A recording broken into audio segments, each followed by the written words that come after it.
People ask me, why do I ride a motorbike through Africa, and why do I keep coming back to Africa? Some of them think I'm crazy. Sometimes I think I'm crazy. It's just the challenge. It's like nowhere else in the world. What words do I use to describe it? This is Africa. There's 16 of us riding from Cairo to Cape Town, 17,000 kilometres, 11 countries. One minute you're fearing for your life, the next minute you're laughing with someone you've just met. We're going to be crossing 11 countries: Egypt, Sudan, Ethiopia, Kenya, Tanzania, Malawi, Mozambique, Zimbabwe, Botswana, Namibia, then South Africa. It's just crazy, and no matter how experienced you are riding a motorbike, until you've seen what it's like to ride through Africa, you've got no idea. Beyond imagination. Riding a motorcycle is dangerous. You're out in the elements, you're not surrounded by a metal cage. Everybody that rides a motorbike knows the risks. How many you see? One. Yeah? Okay, just look Africa is dangerous as well. Well, you put those two together and, well, it's not for everyone.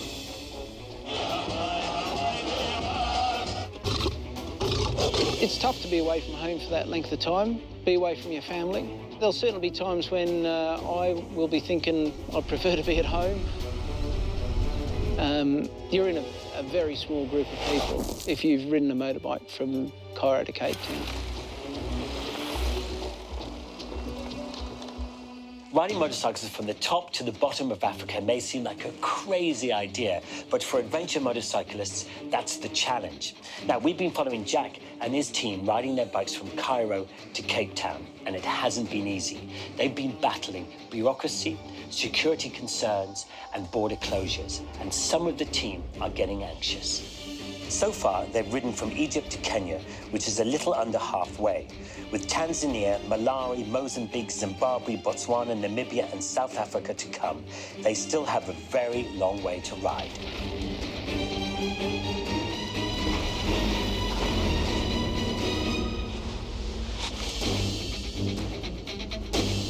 Yes, there is some hard riding ahead, but also there is some of the world's greatest cultures, scenery, and wildlife. Africa is packed full of adventure. What lies ahead, nobody knows. That's what makes Africa so amazing.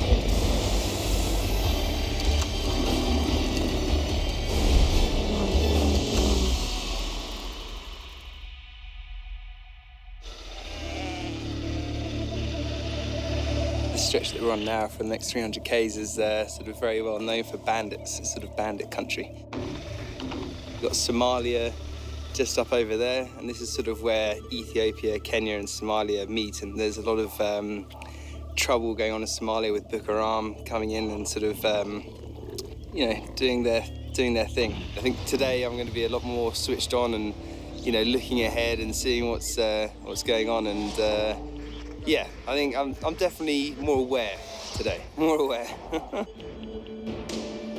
The group have just crossed into Kenya, and Stuart has read that this area is known for trouble. But the 300-kilometre stretch of road he's talking about is newly paved, and this clearly is now safe. And with such a good road, it doesn't take long to be out of the area anyway.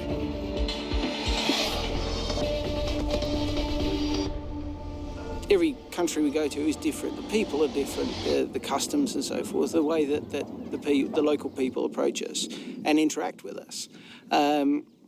Now we're in Kenya, the people are very friendly and will want to come and chat with us. There's not just a line on the map. There are real cultural changes every country we go to. Road conditions across Africa vary greatly. 1 minute you're on good tar road, the next you're on gravel. I've spent a lot of time in Africa and I've been to lots of places. But there's just something about it. I've worked on 6 continents, over 100 countries, and But there's something that brings me back time and time again. It's just the rawness of it, the craziness. It's fantastic. Riding a bike in Africa is not about whether you're going to fall off. It's about how many times and whether you're going to get hurt. And of course, how you bounce back after. Nairobi is one of 2 major maintenance stops. About halfway through the trip, so it's time to change the oil, filters, everything, make sure the bike's tip-top for the rest of the trip. Got to change the tube today. Brake calipers a bit seizing up, so I've got to take the brake calipers apart, clean them up and get them working a bit better. When you've got a trip like this that's so strenuous and really hard on the bike, you've got to look after it. If your bike's going to look after you, you've got to look after it. This Trans-Africa motorcycle adventure that we're doing is one of the most difficult in the world, as far as I know. It's 80 days of traveling with 21 people, a year and a half or so of planning, and then 3 months of reconnaissance, doing the trip in reverse, making sure the hotels are all right, the borders are all right, the road's okay, the GPS points, everything.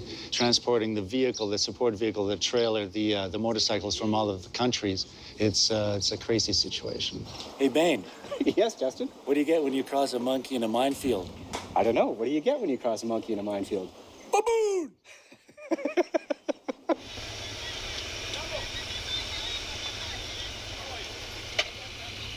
Arriving at the Tanzanian border, they discover that today is the federal election. There's a TV crew doing a story, and Jack is concerned that there could be political unrest. He'll keep a close eye on things over the coming days. This part of Tanzania is home to the Maasai, and while many have moved from their villages seeking alternative lives, the vast majority still live a traditional lifestyle. Later, the group are welcomed into a Maasai village. Watching their famous jump dance and singing is a real treat.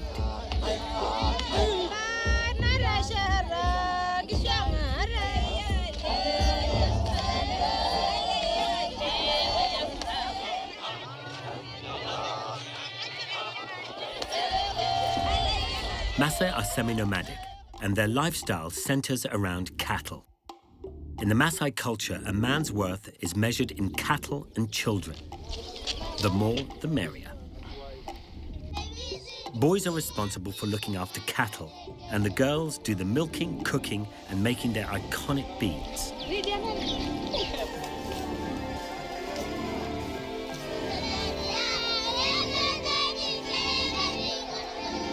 Living on the perimeter of one of the world's greatest national parks, the Serengeti, means occasionally a lion will kill their cattle.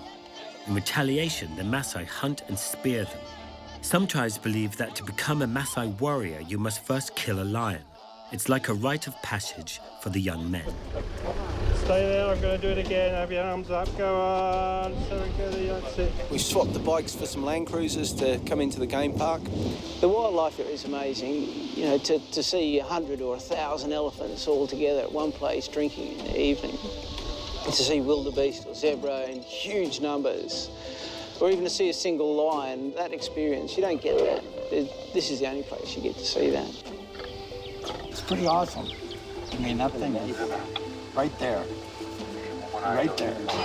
Less than 30 feet away. It's just amazing. I'm 74. I don't have maybe 10, 15 more years of really being able to do this type of stuff, so I decided I'm going to try it. By the middle of July, my wife and I decided we weren't going to be able to work it out, so we filed for divorce, and it went to mediation, made an agreement, and I took off for Africa. These vast savannas are teeming with wildlife. There are over 2 million wildebeests, hundreds of thousands of antelopes, zebra, buffalo, giraffe, thousands of elephants, hippos, lions, leopards, and cheetahs. It is without doubt the greatest wildlife spectacle on Earth.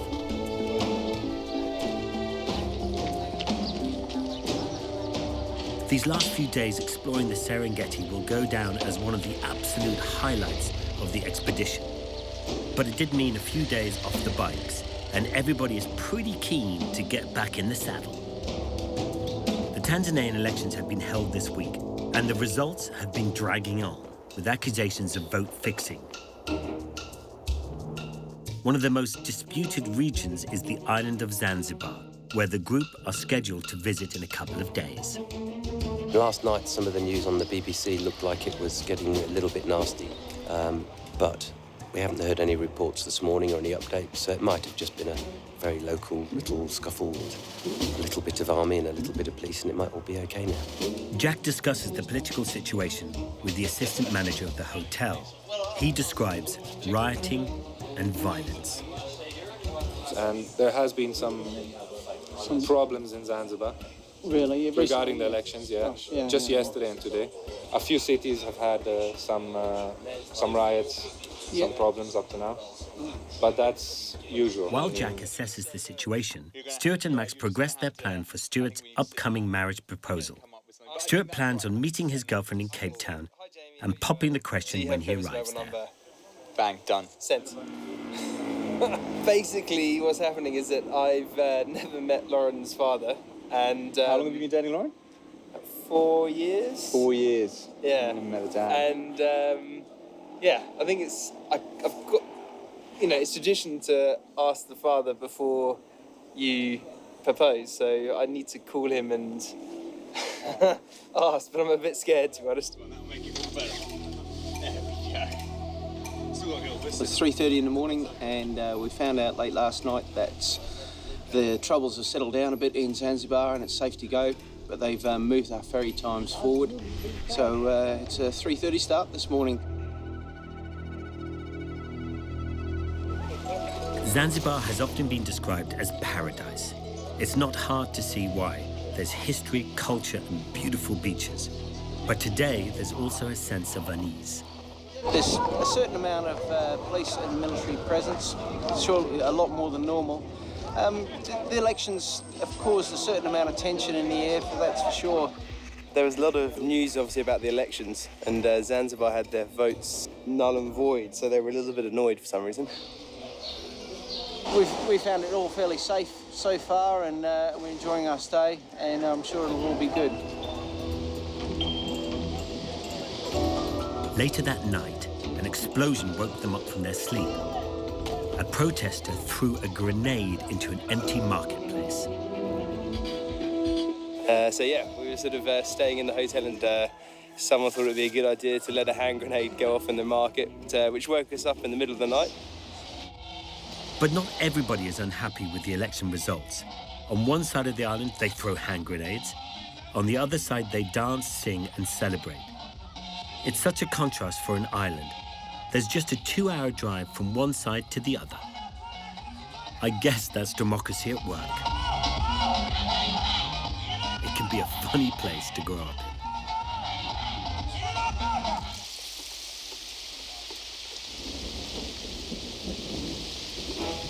Today, they head towards the Tanzanian-Malawi border, and the rain is relentless. It's raining like hell. It's forecast to rain all day. We've got 500k and a border crossing and a beach camp tonight in the rain. Fun. Lovely weather. Every other day in the UK, so I'm not too bothered. Just take it easier than usual. Just getting on with it. Personally, I blame Charlie Boorman and Ewan McGregor for this sort of rubbish. Thinking it's all nice, and this is what we get, this sort of crap. Yeah, lovely jubbly.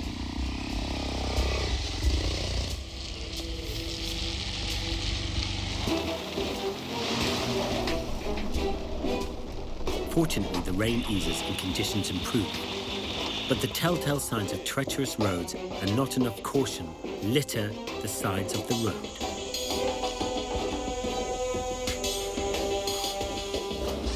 Holy smokes. Roof is ripped over totally off. Yeah. The drivers are bad enough in the dry, but in the wet conditions, they can be lethal. And which border is this for us? Malawi. I don't know which border. How many borders have we done? 4, 5. 5. Hard to keep track. I've just turned 23 at the start of this trip. My family had a lot of mixed opinions about it. One side of my family really go for it, and the other side very apprehensive about what's going on in the world and the dangers about it at the minute. Malawi is our 6th country that we've been to on this expedition. Once again, Africa has completely changed at a border post. We find ourselves going from the heavy traffic of Tanzania with the crazy drivers to literally crossing the border and finding ourselves surrounded by bicycles and people walking along the road. Malawi, known as the warm heart of Africa, it's a great place to unwind and reflect on their journey. They've been on the road and away from family and friends for a few months, which can be difficult. Of course, you know, we've been away a long time. I've been away well over 2 months now, and still about a month to go before I get home. So, yeah, it's, you know, thoughts are in my mind, of course, making it home. The weather's changed back in the UK, and it's starting to get rain and getting cold, and the days are short while we're here on the beach with 12 hours of daylight and lovely, warm, 30-degree weather. But yeah, absolutely missing people at home, for sure. It's not the first time I've done expeditions, so my partner is, I won't say she's happy about it, but she understands my nature and accepts it. We stay in touch as much as we can, Skype whenever we can. Ron found out just before the expedition he has type 1 diabetes, and without daily medication, he could slip into a coma. It was a week before I left, and I had reservations. But I thought, in the end, I wasn't going to let it stop me from the trip. I was really looking forward to it, so I just picked it up fairly quickly, and so it's really just a routine now. I come straight out of the Sahara south. Yeah, south. No. Get out of that traffic, down here, down to this border. It's a really easy border. This one here. Yeah. Lake Malawi offers a magnificent backdrop to some great riding. There's a good mix of tar, dirt, and sand roads. But Jack's not looking at the views. He's keeping a close eye on the group's off-road riding skills. We're going to be hitting a lot of dirt roads, and it only takes a second to lose concentration, and yeah, it'll be a big off. So there's still plenty of dangerous stuff to get through before we get to Cape Town.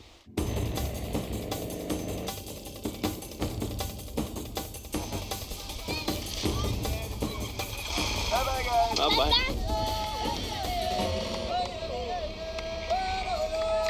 On the way to the Mozambique border, they pass a Chura village, where ancient rituals and dances are still practiced. Chura people communicate between the living and the spirit world through ceremony and dance, often wearing masks and costumes depicting animals. Here, a beast drives away bad spirits from a local school.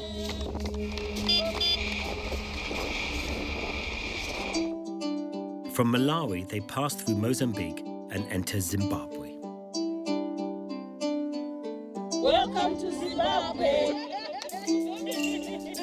Zimbabwe has been through very turbulent times over the years, but things seem to be getting back on track. Even access to the little things are possible. Meat pies for $1. You get in there, you get a meat pie and 2 Cokes for $2. That's pretty good going. Overall, Zimbabwe surprises. You know, people have definitely got money in their pockets here now, and you know, you see people driving around in cars, shopping. The roads have been maintained. At one stage, inflation got so out of control that the cost of a loaf of bread would increase tenfold overnight. In response, the government printed local currency of such ridiculously high denomination that the people couldn't keep up, collapsing their currency. 100 million, 100 trillion, yeah? trillion is a million. So 100... I can't even say it. 100 million. Wow. With the recent rains, all the camping gear is soaked through and needs a good airing. We've been waiting for an opportunity to dry them all out, and we're better than the rainbow towers in Harare to spread them out all over their lawn. And with a bit of sun and a bit of wind, it shouldn't take more than a couple of hours. It's also the last chance to fine-tune the bikes and change tyres before the more challenging roads of Botswana and Namibia. So that's the tyre I'm taking off. It's got probably well over 20,000 kilometres on it, but another 6 and there won't be much left of it. So this is a good opportunity to change it. With tyres changed, bikes maintained, and tents and camping gear dry again, it's time to get back on the road.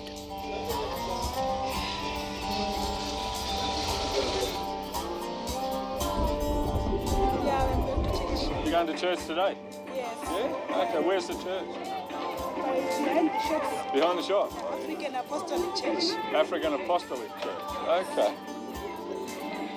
It's getting hotter, and the temperature is around 40 degrees Celsius. At least the next stop is a waterfall. Not just any waterfall, but the largest in the world, the Victoria Falls.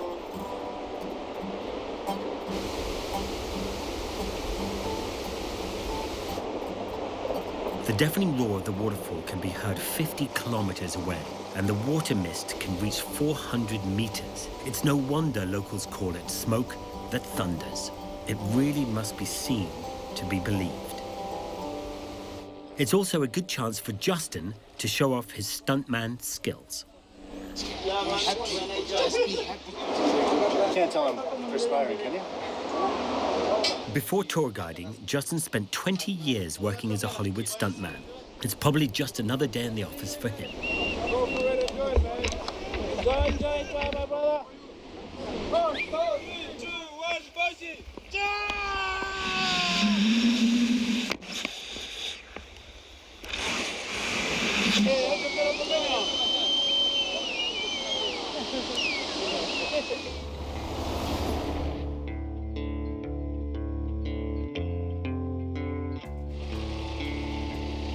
Next up, Botswana. When was the last time a warthog met you at the border? Pumba. Never. It's a new experience. It's a fitting introduction to Botswana, where 40% of the country is either a national park or wildlife reserve.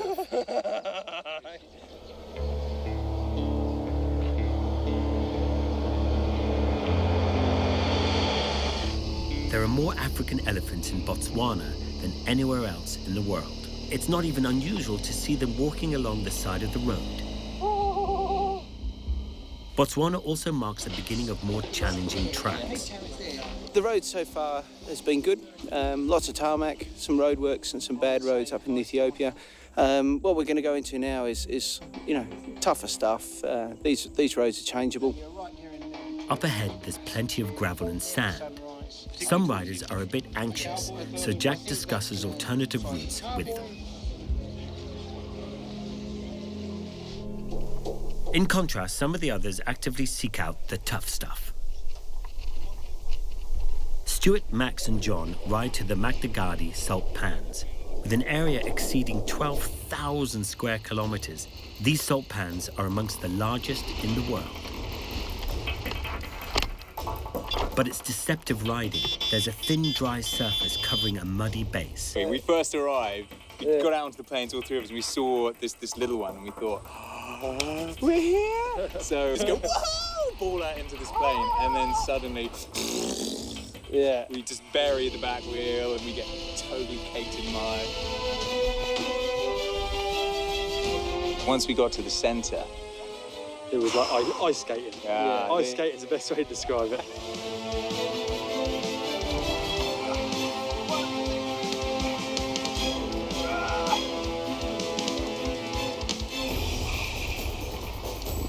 They are in the middle of some of the remotest parts of the world. A bad injury here could have dire consequences.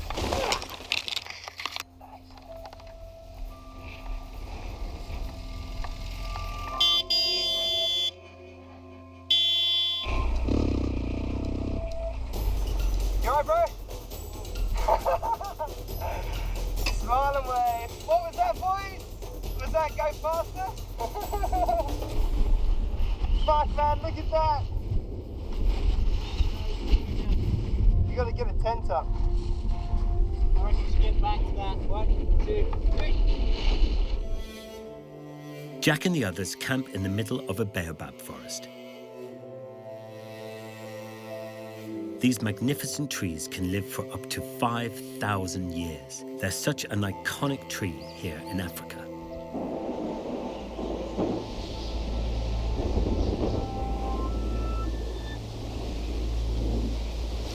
But before they get too relaxed, they know the weather can change very quickly. Their peace is shattered by a massive lightning storm.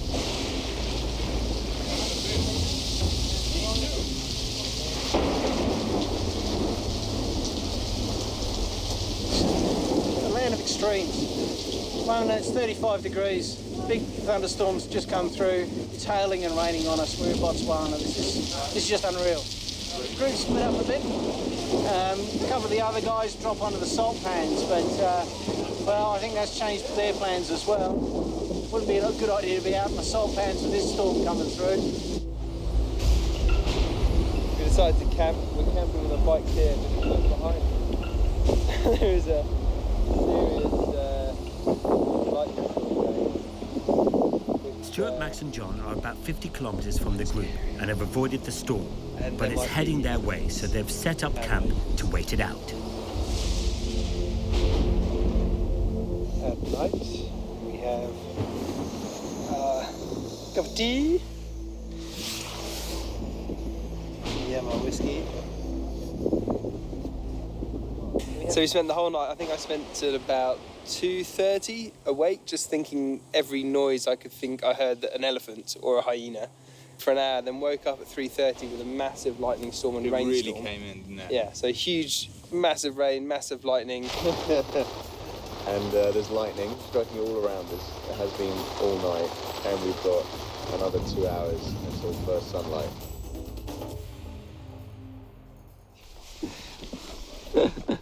Oh, just tiny. Morning! Morning, cow. I opened up the tent expecting to see like a herd of elephants, and there was a load of cows. So yeah, it was better to see cows than elephants. How are you? You had a good night's sleep last night, cow.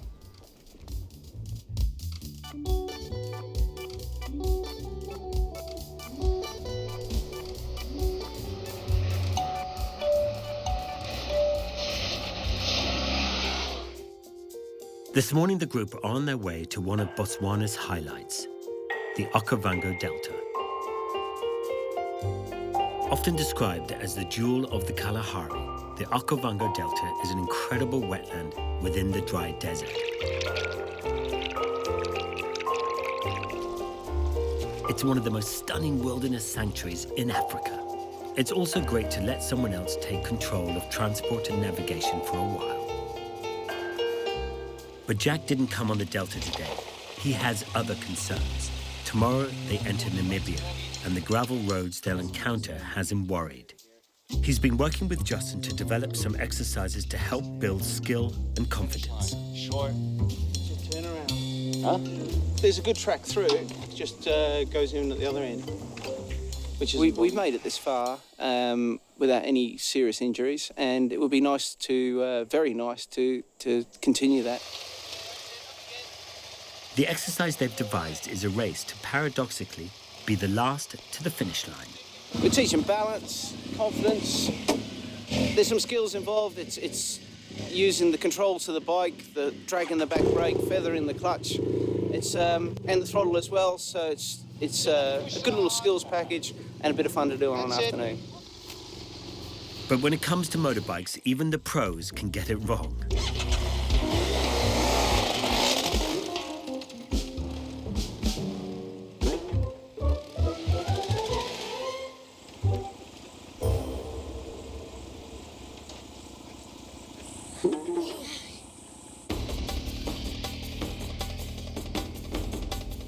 This morning, they hit the road for Namibia. The skills you pick up along the way, gets you ready for Namibia. This is where the dirt roads start, the big, long, sandy patches and the gravel roads. We're a long way from help. So those skills that you've picked up in the north will come into play and you'll be able to do these sandy patches. Just entering Namibia is like nothing they've seen before. They ride straight into a wildlife reserve and onto gravel. I guess there's nothing like a baptism of fire. Namibia is the second least densely populated country in the world. Some of the places we're riding through are barren. There's nothing around us. If something does happen, a rider goes down or crashes or has an injury, I mean, medical services are non-existent. We can fix the minor things, but if something really badly happens, there's no helicopters we can call, there's no local clinics. Basically, we're on our own, so we have to handle all these things ourselves. It's also the driest country south of the Sahara. To make matters worse, the lack of rain has turned the usually hard tracks into soft sand. Getting to tonight's campsite is proving a major challenge.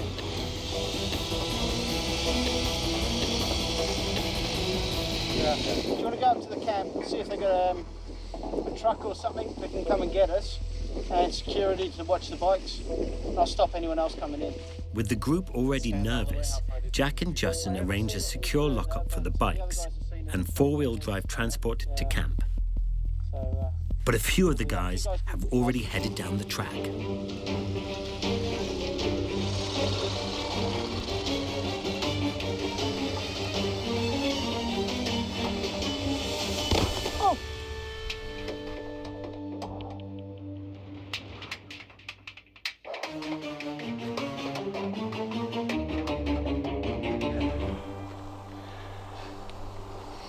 Just lost it in that sand there and it kicked me. And I was heading straight for that rock, so I went down. Come down on that side. Yeah, see this? I was heading straight for that. I think it's all right.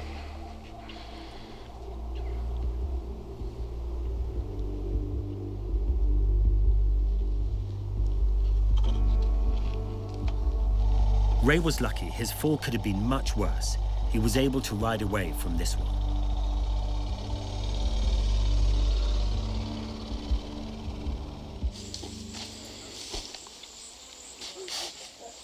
Come and look over this way here. Look at this. Not bad. Now we're here. This is why we come to Africa. Apparently there's crocs. It's nice coming on these places, and then, you know, maybe one day I might bring my girlfriend, seems to be fiancée Lauren, along. The closer they get to the end, the more excited, or is it nervous, Stuart gets about his upcoming marriage proposal. You know, everything's organised for her to be there at 10 o'clock on the 5th, so yeah, looking forward to it. Looking forward to sort of seeing the smile hopefully on her face when I ask her to marry me. So yeah, it'll be good.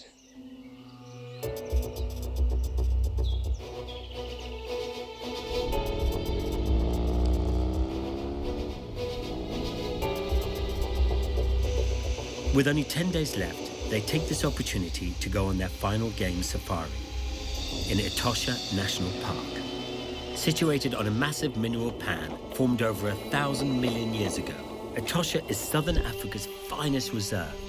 It certainly doesn't disappoint, with a true display of life and death laid out in front of them.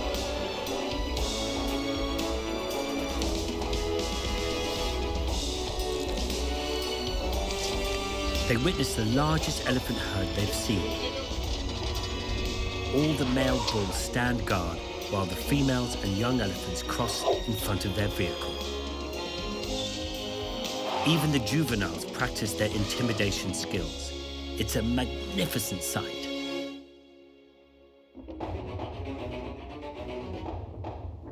From Etosha, they ride towards the South Atlantic Ocean. It's taken about 2 months from the Mediterranean seaport of Alexandria in Egypt to get here.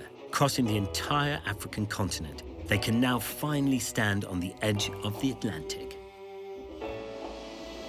It's a terrific accomplishment. But it's not as though they've arrived in paradise. This barren stretch of shore is one of the harshest places on Earth. Yeah, it's very cool out here. Listening to the sound of the ocean is it's very powerful, strong undertow, very dangerous.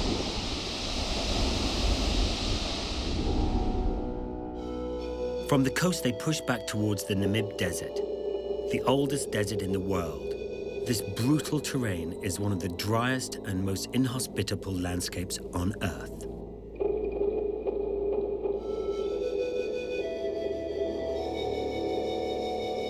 In the indigenous San people's language, Namib means an area where there is nothing.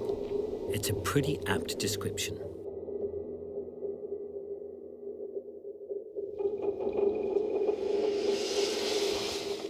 Capricorn. Capricorn, here we are. Jack was kind enough to let me ride today. Appreciate that. It's hot and dry and difficult. Appreciate it. It's a good day. It's a good day. It's a perfect day for you. Yeah. It's good. It's almost breathtaking out here.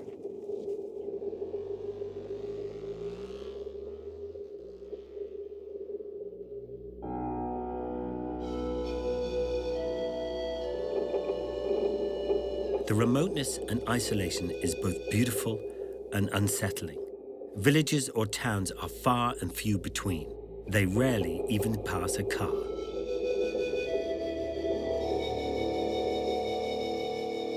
You know, things happen, things change fast, and you got 16 guys there all riding motorbikes, and it can happen any time.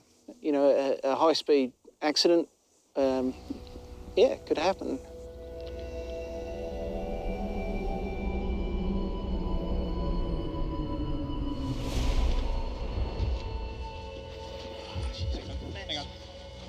There's been a fall. It's Peter. He has no recollection of the accident. He has severe wound under his eye and badly injured ribs. I just don't recall. Nothing? No. Just happened in a flash like that. Do you know where you left from this morning? Not offhand, no. Do you ever get that feeling that somebody is looking over you? Name a couple of countries we've been through. Okay. Where have we been in the last 70 days? Any you like? Which one was your favourite? Oh, I can't remember. Yeah? In the past few days, they have barely passed a vehicle. But within moments of crashing his bike, a car pulls up and out steps an Australian student doctor. She offers her full support. And who said angels don't exist? I'm just going to hold up some fingers, okay? Let me know how many you see. 1. Yeah? Okay, just look straight at me. I was just a bit worried about, obviously, concussion, and then the eye. It doesn't look like there's any bleeding inside. It looks like it's just on the outside. Yeah, okay, that's all right. He's got quite bad concussion from what I see there. Doesn't know where he is. Doesn't know what happened. You know, and with a head injury like this, then it's let's get him out of here. Yeah, definitely. And if Peter didn't believe in angels beforehand, he probably does now. With his injuries and obvious concussion, they're very worried about him. It's at least a couple of hours in the support vehicle to the nearest homestead. And the soft sand is causing everybody problems.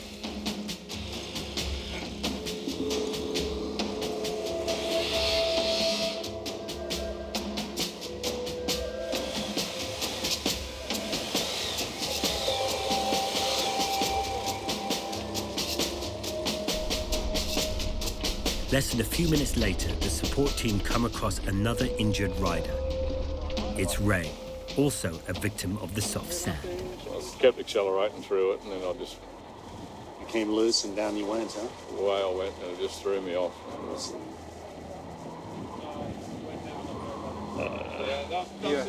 Are you hurt, Ray? Yeah. I landed on my buttocks and my shoulder. Yeah, it's hurting bad. Yeah. It looks like the Australian doctor is keeping herself very busy today. She's probably wondering why she didn't take another route. Okay, if you guys want to head on. Never simple, is it? Jack rides ahead to investigate the possibility of medical evacuation if required. Fortunately, a medevac wasn't needed, and Justin diverts to a hospital.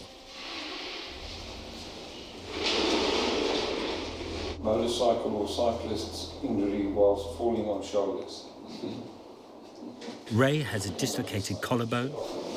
So the treatment for that is you just rest it. You know, if your arm's uncomfortable, they just put it in a sling. But it's not really necessary to do that. It's not really. No. And Peter has broken ribs. Unfortunately, the sand had brought me unstuck. Dry weather.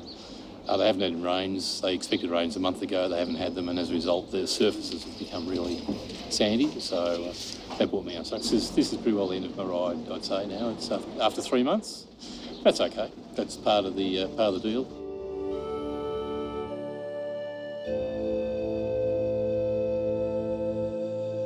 Their final day in Namibia is at Fish River Canyon, the largest canyon in the Southern Hemisphere, and only second in size to Arizona's Grand Canyon. It's an awe-inspiring place.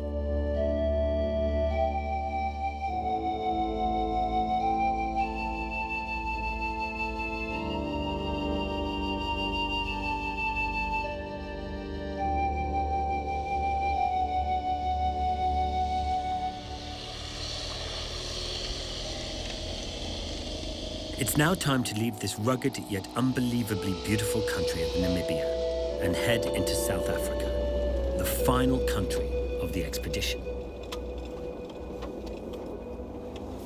You're getting so close to the end that allowing myself just to feel that we are going to actually do this and achieve this. It's only now that I've allowed that thought to come into my head. It's been a life changer for a lot of these guys, you know. You got young John there, who's 23 years old, and you know, he's come on and changed, and his skills have improved on the bike. Just absolutely life changer for him. You know, right across the board, you got guys. Ken, our oldest member, you know, he's enjoyed it, every minute of it. You know, everybody makes a big deal about my age. I don't feel my age. You know, it's kind of funny to listen to all the comments I get, but. I don't let that bother me. I try to keep in good shape, and I think that helps me deal with everything that's going on. I just love it. I love the trip. It's like it's something I never thought I would be able to complete, you know.